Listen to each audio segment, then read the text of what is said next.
Good afternoon, everyone. I'm Andrea Jane. I'm the coordinator for this particular episode of the Center for the Study of Religion and American Cultures Religion and series.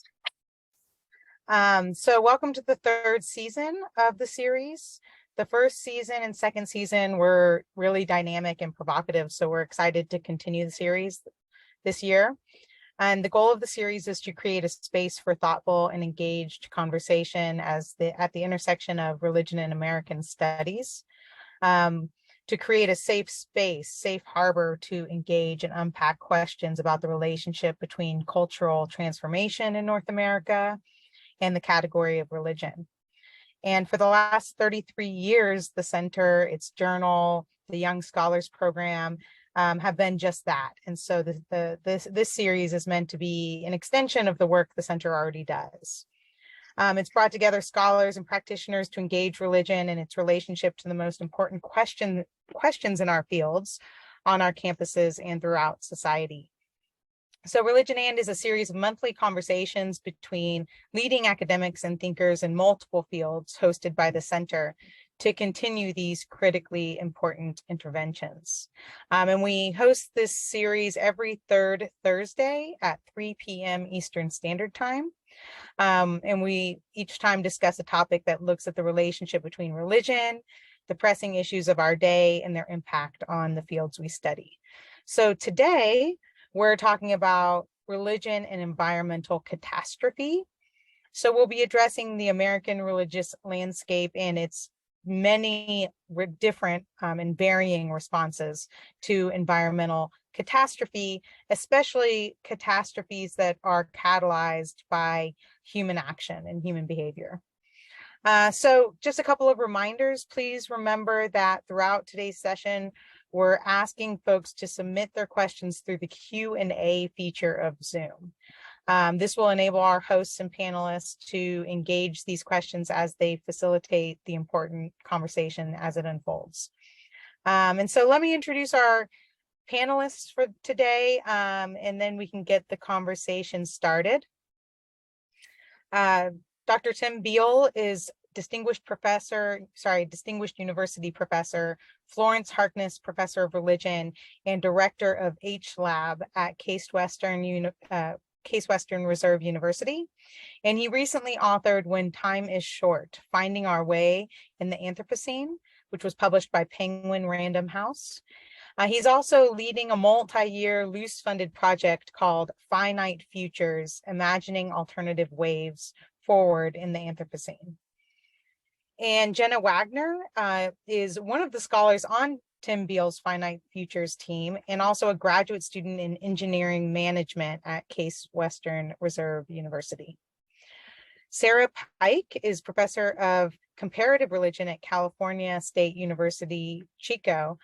She is the author of many books, including Earthly Bodies, Magical Selves, Contemporary Pagans and the Search for Community, New Age and Neo-Pagan Religions in America, and For the Wild, Ritual and Commitment in Radical Eco-Activism. And she's written numerous articles and book chapters on contemporary paganism, ritual, the New Age movement, ancestral skills movement, Burning Man, spiritual dance, California wildfires, environmental activism, climate strikes, and youth culture.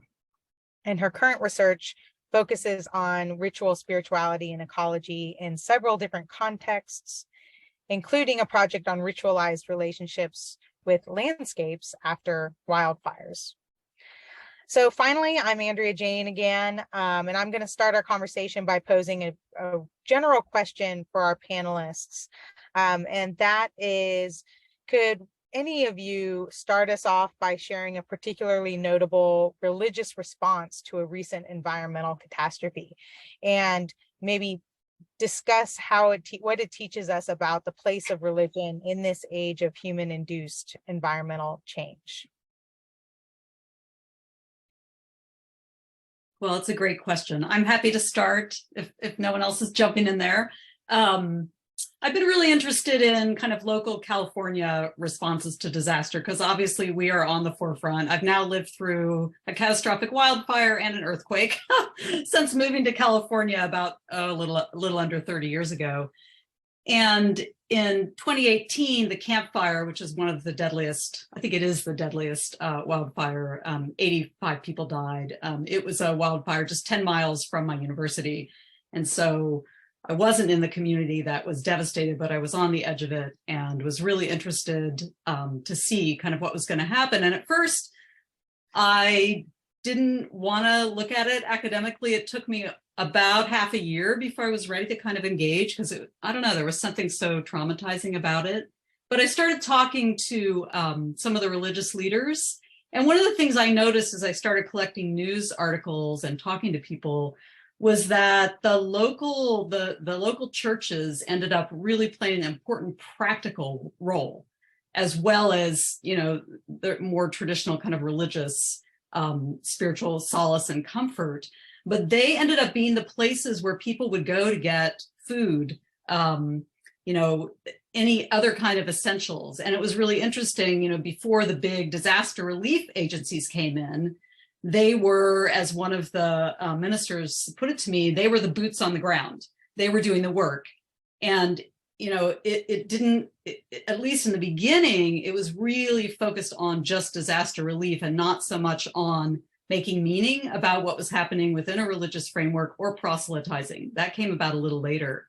So I thought that was really interesting that the churches became this focus for all kinds of people who weren't, these were mostly Christian churches, and most of the people going to them were not Christian or were not practicing Christians. So that in itself, I thought was quite fascinating. Again, just a very local example here in Northern California.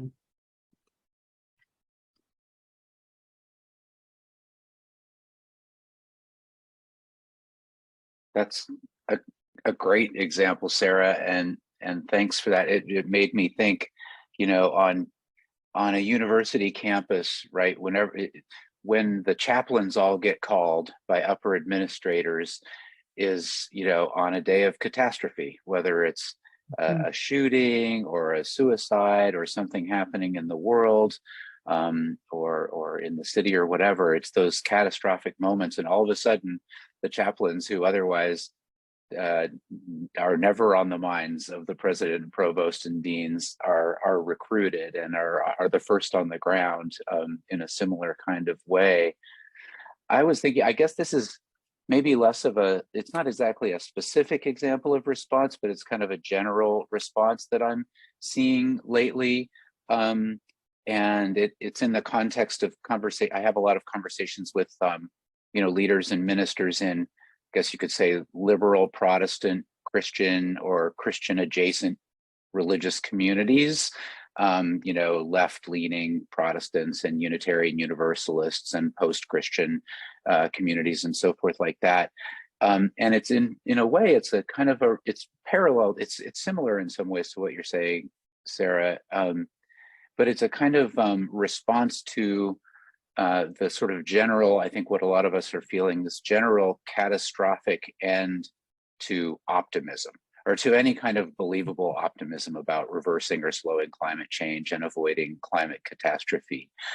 There's a kind of shift happening, or maybe it's an addition happening among religious leaders, I think, in those communities, from the kind of before it's too late climate activism to or maybe adding on a different register, the question, what if it's already too late? And what might be our role as a religious community on that horizon, on the horizon of potential collapse, of a very uncertain human future, whether that, I think in many cases, there's a kind of practical desire to go back to their traditions, to look for resources, language and ritual practices, and so forth that might help create alternative spaces for people to grieve, to lament, to you know, seek out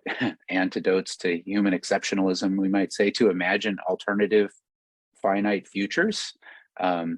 alternative worlds, and the phrase I've heard quite a bit. I first heard it from Joanna Macy, but I've heard it in other contexts now too, is how to collapse well. Joanna Macy used to talk about the great turn, and this moment and so did Thomas Berry and others. But, now she's sort of saying maybe the great turn is going to happen in the midst of the great collapse. And so how do we collapse well? It's maybe even kind of almost like a palliative question in some sense. But I think that religious communities are open to this kind of question in a way that maybe we don't see as much in our sort of mainstream military, industrial, capitalist culture of optimism. Both what Tim and Sarah said made me think, well, I was not an adult when Hurricane Katrina, hit the South of the United States, but I do remember some of the aftermath of that there was a lot of community, and it might have been a community center or it might have been in a church, but just people coming together, trying to grieve and rebuild together. So I think there was a religious aspect of that, but it was still community building. And I know at least in the earthquake in Syria and Turkey, there have been,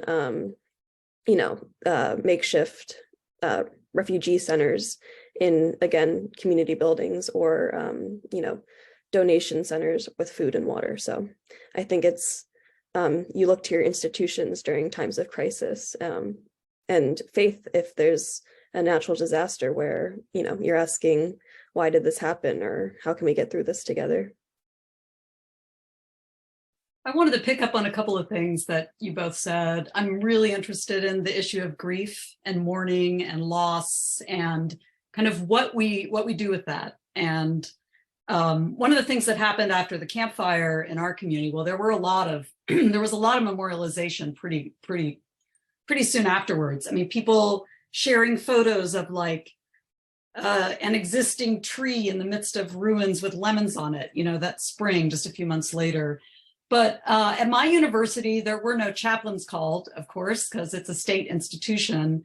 And so in the religious studies department, or comparative religion department, we're called now, we were like, should we do something? We're experts in ritualizing grief and loss. We teach classes on ritual. So what can we do? And so we designed a memorial. I guess it ended up being about 6 months after the campfire. And in that process, there was a lot of discussion about no religious language, no religious people, no religious leaders present. So I think this is a really interesting dilemma. We have a population of people who, even if they don't belong to institutions, tend to be spiritual or religious in some way, or even atheists in ways that we might think of as spiritual as scholars. And so where does that leave us if we can't turn to the resources that humans have been using for millennia? So it was a really interesting dilemma, kind of figuring that out. And I think what happened in that memorial, I feel like it was pretty successful. We ended up constructing these 2 walls where people could come and write messages and leave objects. And what ended up happening, and this kind of relates to what you were both saying, and I'm really interested in the Finite Futures project. I hadn't heard about that. It's great language. Is that we had a lot of the kind of voicing of grief and despair, and melted objects and burnt objects, treasures that people brought and put there that were destroyed in some fashion. And then there was this aspect, and then there was the kind of this sort of hopeful, we'll rise from the ashes, we'll build anew, this kind of hope. And I think this tension between this kind of apocalyptic despair, if we're following the science, we know that some kind of collapse, I mean, we're in the midst of a really devastating collapse. But on the other hand, this tendency of people to want to still be in a place of hope. And how do you do that within this framework? So I think the kinds of ritual activities that express grief and also kind of constitute at the same time some new meanings about how humans should be related to the world around them, can be really valuable. And I guess I'm wondering, in what you said about the religious figures, does it make a difference for people that believe in an afterlife, in terms of how they approach finite futures, as opposed to those who believe that this world is the heart of things and sort of the sacred center of their identity?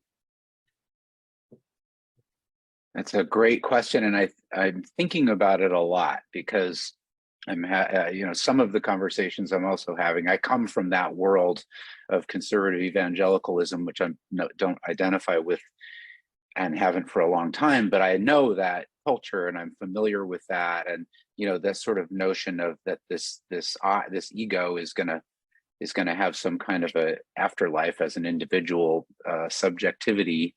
That's the same me, and a lot of those people are reading this book When Time Is Short, which is kind of about those questions, and they're reflecting on whether what I'm trying to say in that context can make sense or not. And most of them say they think it can, because there's still,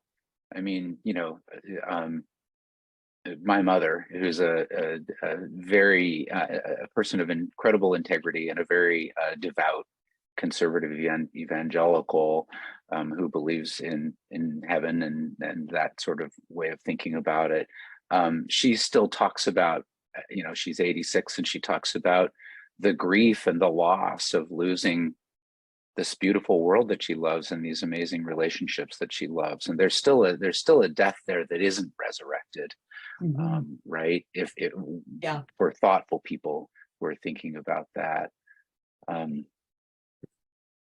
it's an interesting question. The need for grief to be somehow sort of tied to or find its way to hope, or have some sort of arc that goes from grief to hope, or some sort of resurrectional sort of dynamic as you're describing it. There in the Psalms of lament, there are only a couple that don't do that right at the end. Psalm 88 is my favorite. It is just the darkest, lowest psalm. It's devastating. And it just ends in loneliness and pain and isolation, and God forsakenness.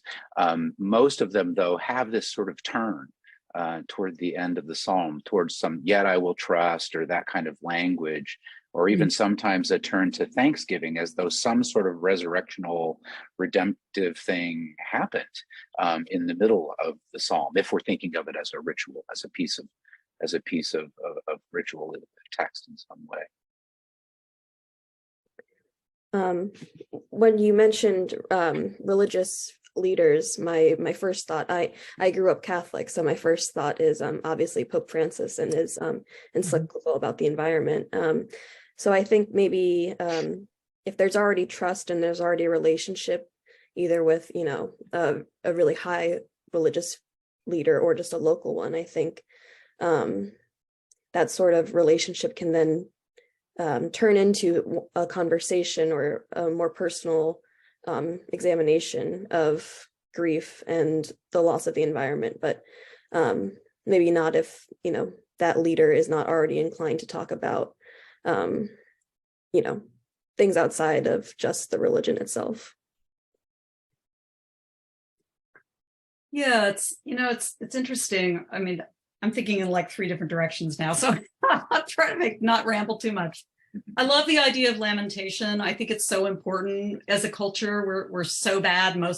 As a general kind of American secular culture, not all of the small ethnic and subcultures within that, but we're really bad at dealing with loss and death and catastrophe. Like we don't have ritual responses to these things. We can't go out and scream in the streets, though we feel like we want to.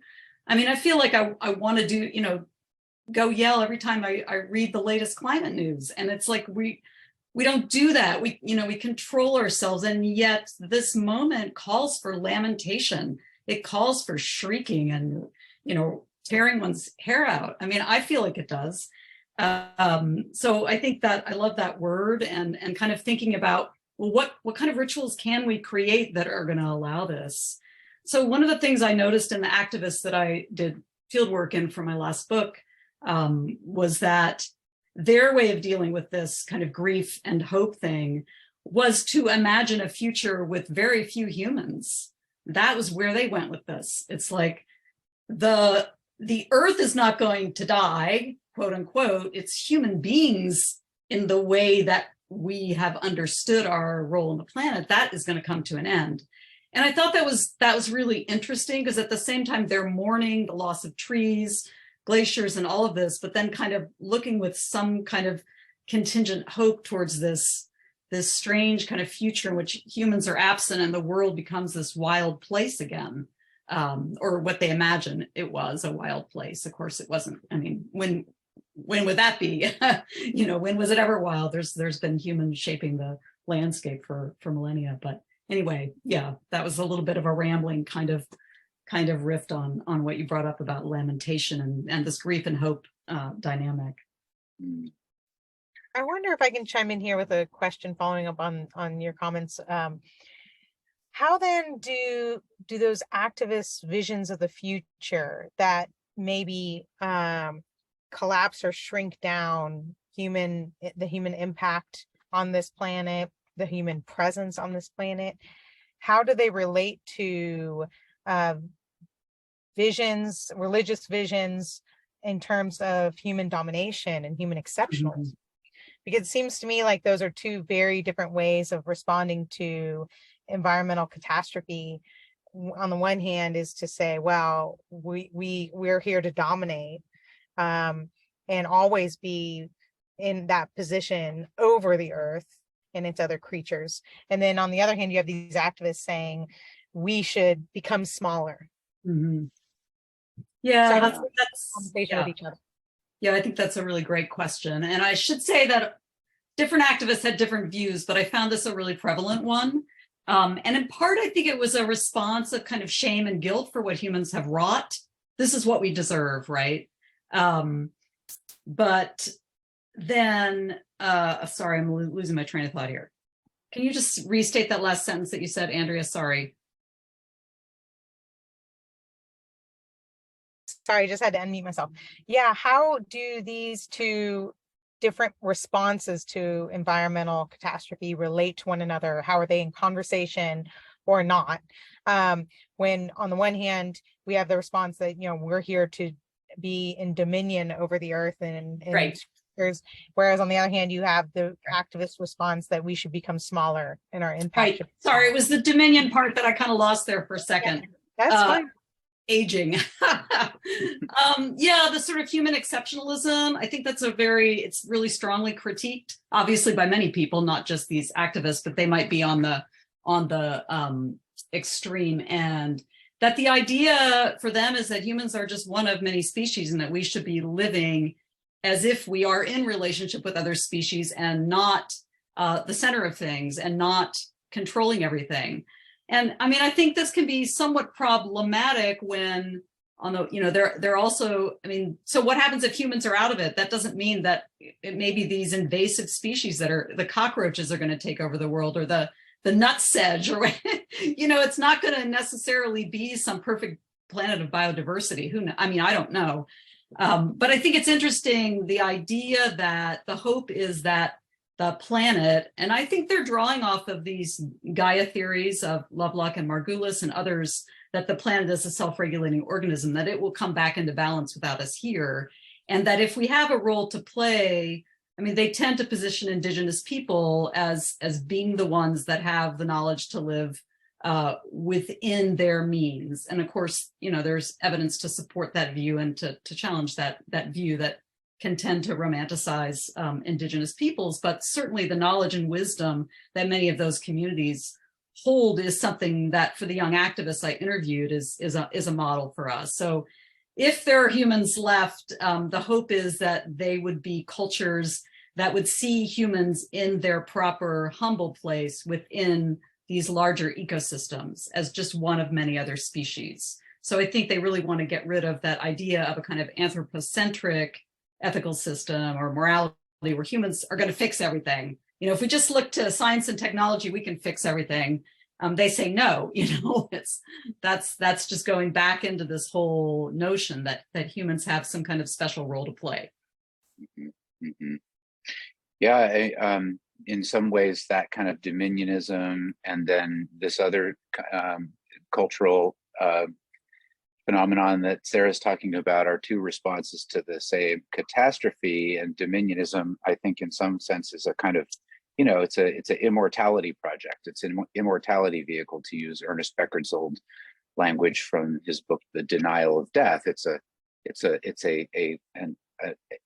project that seeks to deny the reality of our finitude in some way. I would love to talk more about this whole question, these ideas about ecology as balanced and self-regulating and that sort of thing versus the science of, the ecology of chaos and so forth like that as well. But one thing you said right there toward the end, Sarah, really got me thinking, and that's to do with the kind of problem-solving mode, which we see from the right to the left, engineering our way out of this. And Jenna and I are very familiar with engineering culture at Case Western Reserve University.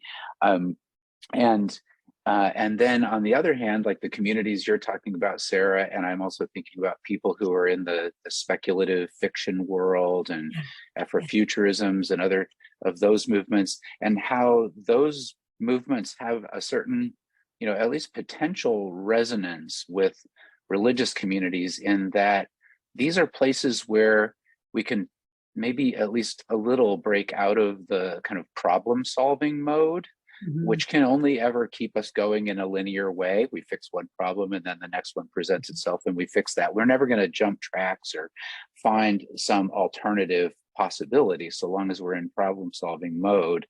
But shifting out of that problem-solving mode into a more of a possibility mode and imagining alternative futures sort of mode, which I think is what so many of these movements of speculative fiction are about, and what you were describing too. This, and even pop culture stuff like The Last of Us. Is it The Last of Us or The End of Us, that HBO show?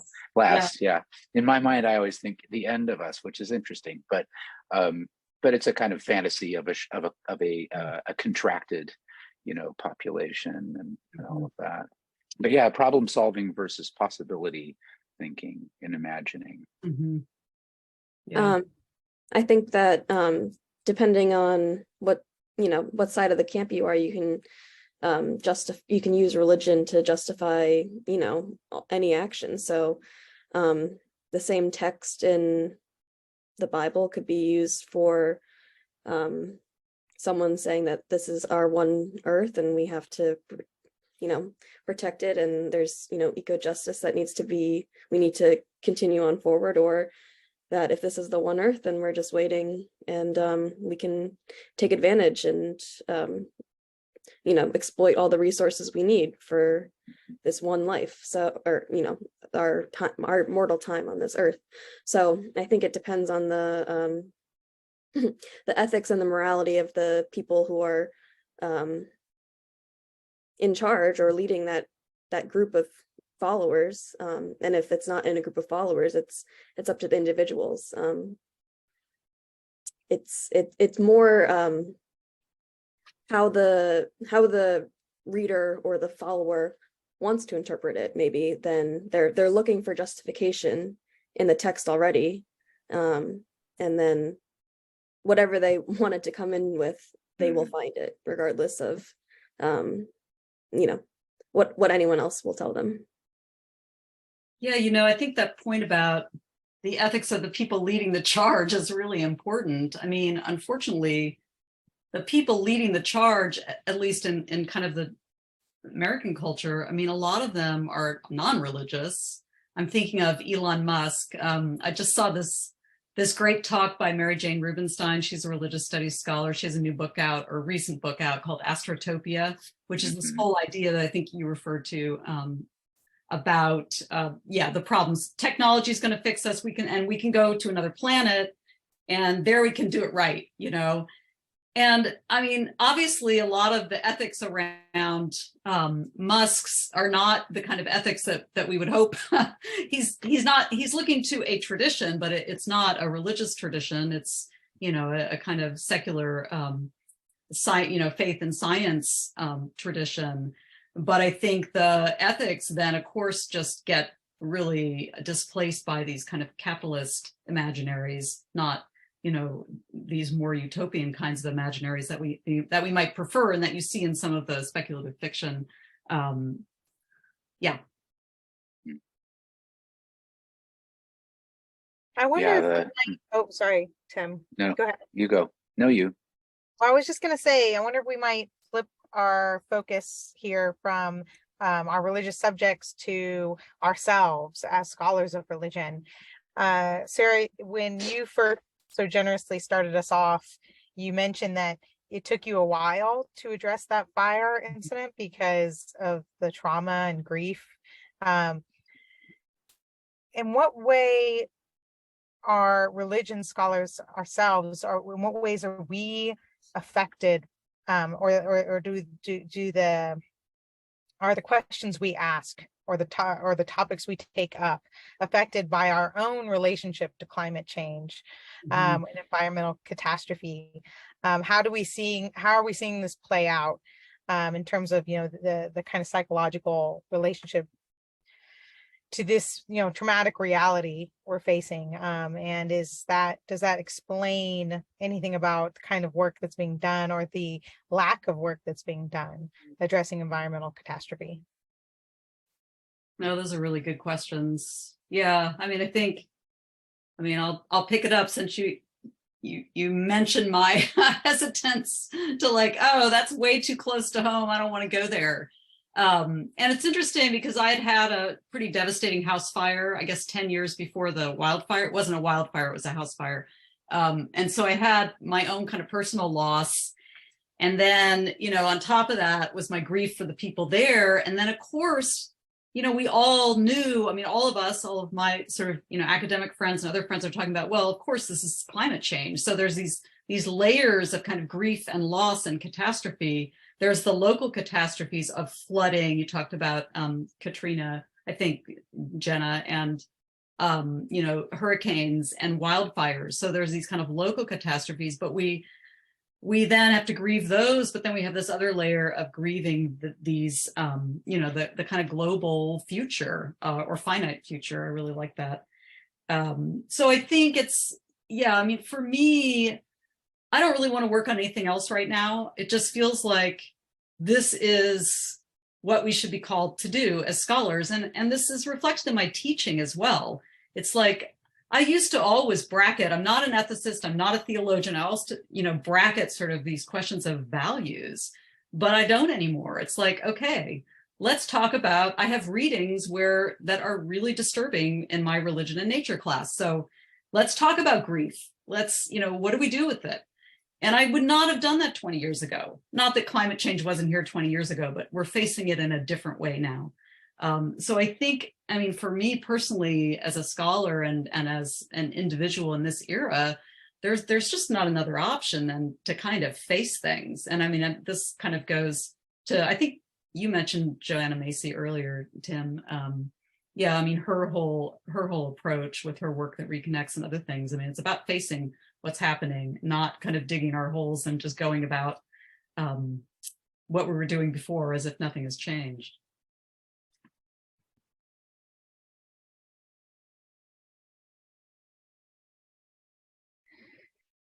Thanks for that, Sarah. Tim, yeah? Yeah, Jenna and I are kind of looking at each other's squares, wondering who's going next, I think. But, oh gosh. Well, I'm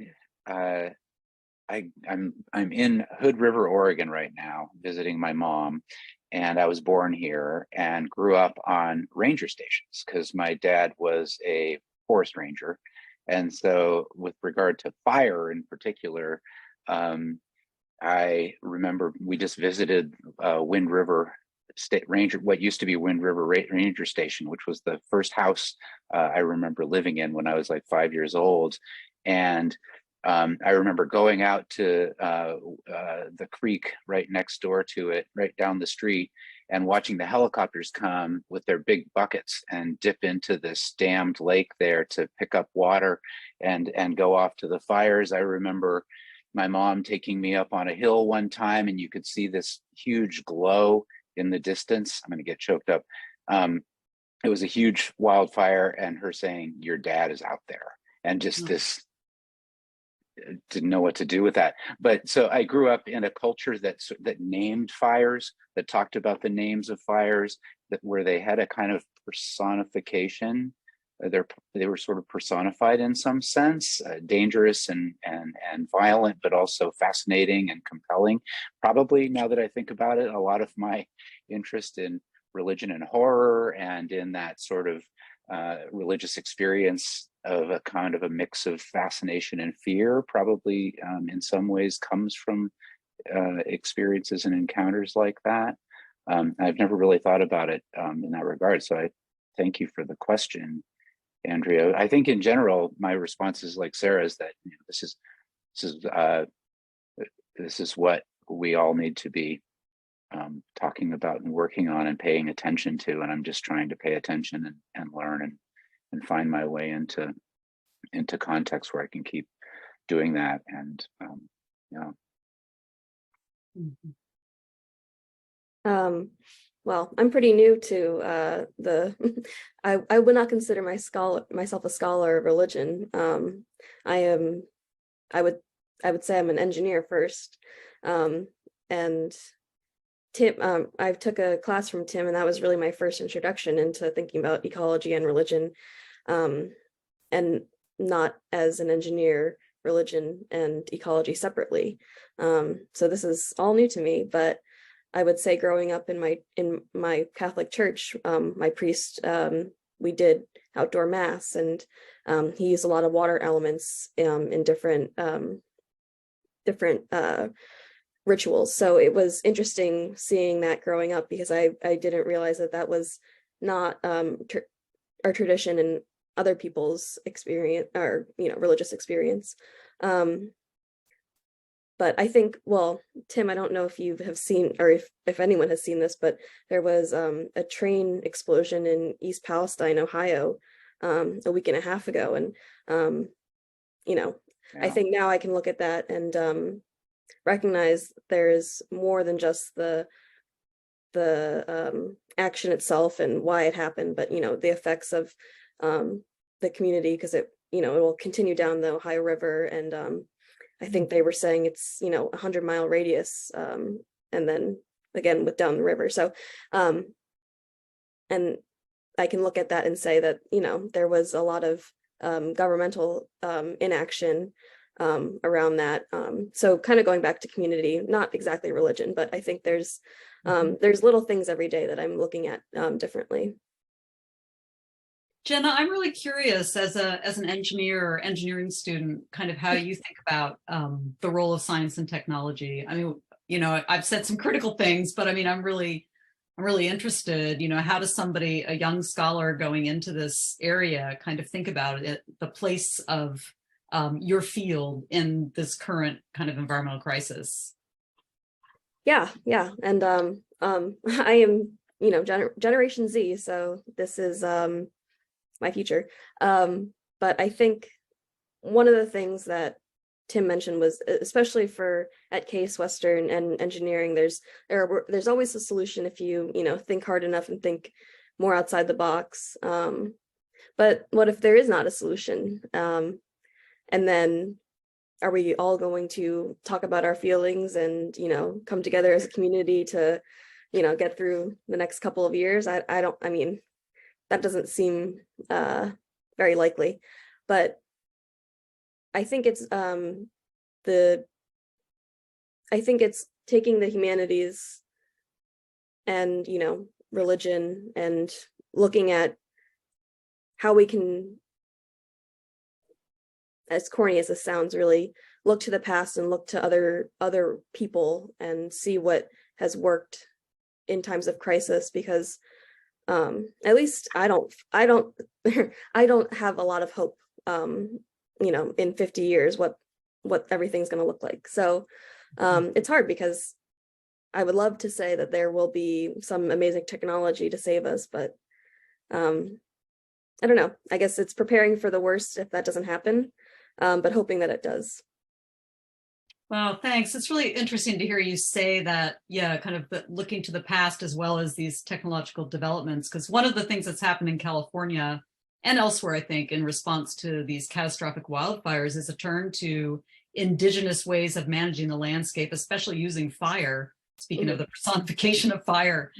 So yeah, and working with, scientists, more sort of hard scientists and kind of coming together with these indigenous practitioners. It's been really interesting to see those partnerships developing in the wake of catastrophe.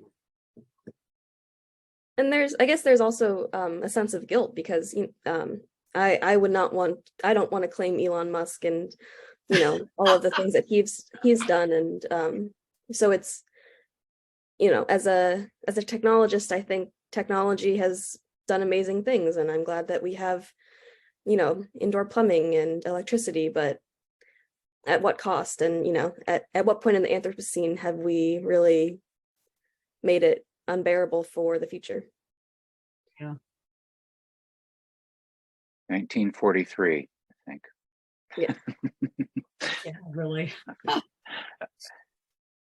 Thank you, Jenna, for sharing that. I watched another of the Religion and episodes, Religion and Machines, and Andrea, you were on that too, and some folks were talking about how this kind of is what you said, Jenna, made me think of this, how our relationships with machines and technology can be a kind of I guess you could think of it as an ethical relationship, but a relationship of encounter that can actually sort of encourage us to call into question the stories we tell about ourselves as humans, and to call into question that kind of human exceptionalism and our kind of sovereignty in some sense as subject, to use kind of Levinasian ethical terms there. But the machine as other, as the face of the other that I become subject to in some way, and so there can be ways in which we relate to machines and technology that doesn't necessarily affirm and underscore our dominionism or our power to engineer ourselves, out of anything, I think. I want to pause this real quick because we are at the 3:45 mark, and just encourage to those who are here as attendees to post questions in the Q&A. And maybe I'll take one of the questions from the Q&A for now, and hopefully we get some more questions generated soon. But I wanted to get to this question on the relationship between climate catastrophe and punishment. And so the attendee asks, can you speak to the ways that different religious communities define these events as punishment for human actions, or punishment in response to a lack of human action? I can start if it's related to the other question, which went back to Jenna's point about the ways we interpret things. Catastrophe, we can look at the Babylonian exile, or we can look at the Shoah and the sort of theological responses to these kinds of catastrophes that are sometimes read as punishment. In some sense, the sins of Jeroboam is the reason for the going after other gods is the reason why the Babylonian exile happened, or that sort of thing. Or we can read them, like Falkenhayn and others read the Shoah, the Holocaust, as an absolute rupture and a catastrophic interruption that refuses to be made sense of. But either way, I think we're in that space of theodicy, right? In a religious context anyway, where we're trying to determine whether we can justify what seems like unjustifiable suffering and violence? Is there a reason for it? Yeah, I think for most of my kind of religious communities that I spend time with, which would be contemporary pagans, more sort of spiritual but not religious folks, this sense of punishment, of course, is quite different. It sometimes is interpreted in the context of religious texts, but it much more is seen as and I guess it's similar in some sense to sinful behavior, but not in the context of a judgmental God, but sinful behavior is like we're to blame. It's like, yeah, so even though these are people that often distance themselves from monotheistic traditions, they're using the same kinds of language, even using the word sin, but really talking about, we've just been greedy and selfish and we've supported these terrible environmental practices, et cetera. So, but I think that idea that, we're getting what we deserve, I see that is really common, and this sort of sense of guilt. Sometimes in the communities that I'm more involved with, like the pagan communities in New Age, it's like they're going to blame other religious traditions, if capitalism or Christianity especially, but the Abrahamic traditions in general. But they also kind of mimic them in their own understanding of kind of end times and human responsibility. So I find that the idea of punishment is really interesting, and these different kind of religious frames, how similar that they can be. And I think, for me personally, they're kind of a dead end. They don't, if you end up just feeling guilty, maybe you deserved it, but what's the constructive response? So, and I like to go back to what you've both been saying about these imagine these possibilities, these finite futures. So what can we do with those? But I think if we get stuck in the notion that we're being punished for some sinful behavior, whether we have that in a more religious or secular frame, it's not very helpful in terms of moving forward. But it is often, it's one of those tropes that's so readily available to people to put on these horrible catastrophes. Yeah, we deserve it. We were sinful, or we didn't take care of the planet.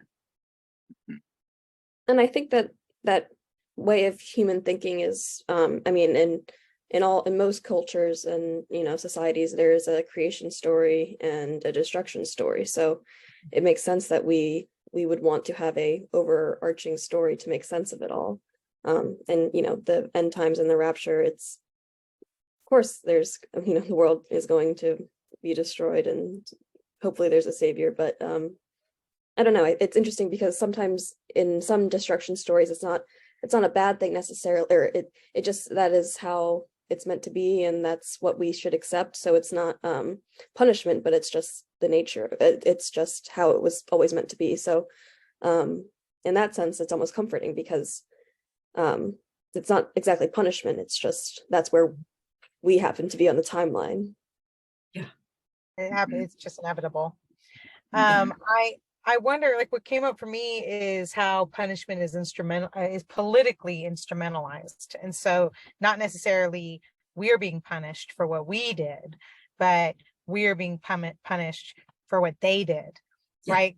Like so and so, or this community, or this group, or they're doing it all wrong, and now we all have to face God's wrath. And so when, can anyone think of, examples of how people are avoiding addressing climate change and in a sort of sense of our responsibility, and by sort of politicizing it and making it about the other? Oh, yeah. Yeah, I think that happens all the time. But the other thing that is a theme, and I think in our whole discussion here, to me, is it about your own personal practice and fixing the things right around you, or is it about addressing these, huge political economic structures? Yeah, the them out there that did it wrong, whoever, it's so, I think that sense of helplessness that many people feel in the face of that, these broader frameworks often results more in internal change. Okay, well, there's things I can do in my life. And then that ends up kind of feeding into these narratives of sin. Anyway, yeah, just a quick response to that. I'm sure there's more to say. Well, that makes sense. We have another question coming back to the sort of quote unquote secular or scientific responses to environmental catastrophe. What if we thought about the religious dimensions of these approaches? So rather than think about scientific responses versus religious responses, what if we thought about like the techno-capitalist utopian visions like of Elon Musk's as religious? And one of you mentioned Mary Jane Rubenstein in her recent book, which does just that, kind of talks about how these are actually religious. Could any of you speak to that? I could say a little bit about her. I haven't read her book, but I saw her give a talk maybe a week ago or 2 weeks ago at the ISSRNC. So you were probably there too, Andrea, where she talks about this. I mean, I think one of the central themes is this, the other world. Like, I mean, it's similar to religion as well. And someone mentioned Asian traditions. Okay, well, I can just be reincarnated, or I've got an afterlife, or it's this otherworldliness. I can go to another planet. I mean, there's a kind of similar sense of being able to escape the present dilemma. And I think religions that are more this worldly, like not all, but many indigenous traditions and some of the others like contemporary paganism that are more this worldly, it's harder for them to kind of have this sense of escape to something else, to heaven, to Mars, or wherever it might be. Yeah, I think these are all about transcendence in some way, about a project to transcend. I mean, so much of transhumanism is that in spades. I mean, it really is like a contemporary form of Gnosticism. I don't mean that in any kind of disparaging way, but it just looks like Gnosticism and trying to sort of have a disembodied transcendence from our wetware, as it's sometimes called in that context, our biological wetware. It's not hard to see that as religious at all. Mm-hmm. Yeah, absolutely. I agree with both of you.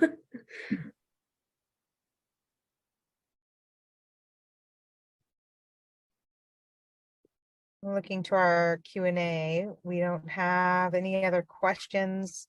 Does anyone else? There was a question about Asian religions in there. Sorry to interrupt, Andrea. Oh, right. Yeah. Did anyone want to speak to those religions that are not dominant in American culture, maybe other, more minority religious traditions, and how they might be addressing this in ways that differ or are similar to the dominant religious responses?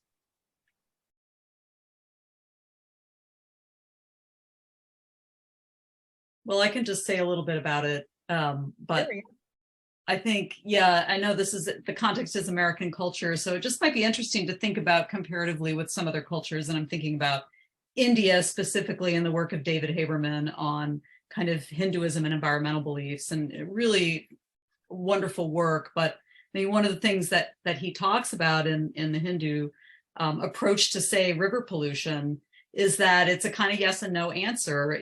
Is this a more environmentally friendly kind of religion in terms of thinking about the future and environmental catastrophe? And in some ways, yes, there is a sense of, if the river is divine, then we have to treat it as a divine being, which means taking care of it and cleaning it up. But then there are the other kind of Hindu religious views that would say, well, the river is a goddess. She can take care of herself. Who are we? We're just these, lowly human beings. We don't know anything about the divine world. So, I mean, within just that specific example, I mean, this could be more broadly applied to environmental catastrophe, that, if your understanding is that the divine beings, the mountains and the rivers are, they're in charge here. They don't need our help. Then that could result in a kind of inaction. On the other hand, if you see them as divine beings that need to be treated with respect and care, then you're going to have a different approach. So, I mean, I think it kind of goes back to Lynn White Jr.'s, 1967 argument about, well, Asian religions, might have the answer. And we know that they don't. The cultures where Asian religions are more dominant have a lot of similar kinds of environmental issues that, you know, that they're struggling with as well. So, I mean, I think it's important to not assume that they have not that that person was asking that from that perspective, but they're going to be very diverse ways of understanding and dealing with these issues as well. Mm-hmm. Yeah, maybe there has been some tendency, and maybe even in our class, Jenna, to romanticize or idealize non-Western religions vis-a-vis environmental catastrophe and so forth. But there's a lot of exciting and interesting research, for example, looking at Buddhism in East Asia and the debates around whether there should be a kind of environmental ethics that's core to Buddhism or not, and you know, lots of division around those kinds of questions. Yeah, and then usually they're more they're not as individualistic, or you know, in Jainism or Sikhism, it's more about the universe and all of the connections you can make. So, but I don't know what that would say about disaster. If you know, if other things in the universe are being destroyed, then maybe that is not it wouldn't be punishment, but that would hurt, or that would, you know, be taking away from the individual's experience of this universe or of their time on this in this plane. So Right.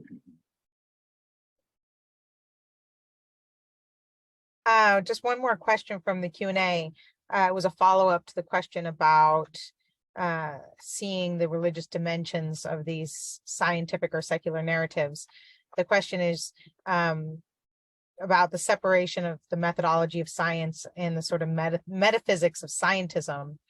And that brought up for me the work of Lisa Sedaris, who's written about the dangers of these kind of meta-narratives, or like deep history or deep ecology approaches that suggest there should be, you know, one sort of approach or solution, and that if we only approached education in this one way, or we imagine people's following this one new religion, that would be the solution. And in fact, these are, you know, very dangerous, because even though they might be rooted in ideas drawn from science, they are not celebratory of diversity and difference in contestation and debate.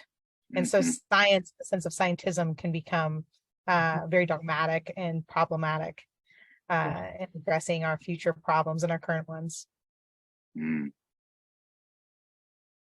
That's good. As someone who cut my teeth on theory in the 1990s and all of the distrust of meta-narratives, I concur. I agree. It resonates for me. Well, we're at the 4 o'clock mark, so I want to wrap up in order to respect everybody's time. Thank you to everyone for joining us, all of our all of our attendees, but especially our panelists. Thank you, Tim, Sarah, and Jenna, for being here. And for our attendees, please click on the link provided in the chat to complete a short survey for the Center for the Study of Religion and American Culture. We want to know your thoughts and opinions on these series. And stay tuned for our next Religion and episode on religion and movies on March 16th. And the recording of this webinar will be available on our YouTube page within the next couple of weeks, if you'd like to share and distribute for those who couldn't be with us today.